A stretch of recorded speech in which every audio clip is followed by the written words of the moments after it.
Indian Meteorological Department IMD has issued caution regarding cyclone Rainfall expected to impact Manipur from today until May 29, bringing heavy to very heavy rainfall to the region.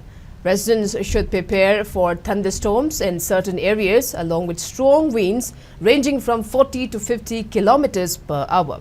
In light of Cyclone Rainfall, Kolkata Airport has suspended flight operations from midnight today until 9 a.m.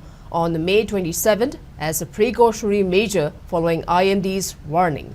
Additionally, IMD forecast heavy rainfall in Assam, Meghalaya on May 27 to 28 and in Mizoram, Tripura on May 27th.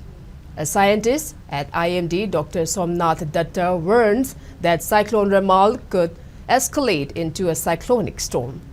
Consequently, some trains departing from Howrah station in Kolkata and Bandel have been suspended until midnight. Last year, May saw Cyclone Mocha and West Bengal is now bracing for Cyclone Rainfall. As a result, North and South 24 Parganas, Eastern Medinapur, Howrah and Hooghly districts in West Bengal are expected to experience heavy rainfall until tomorrow.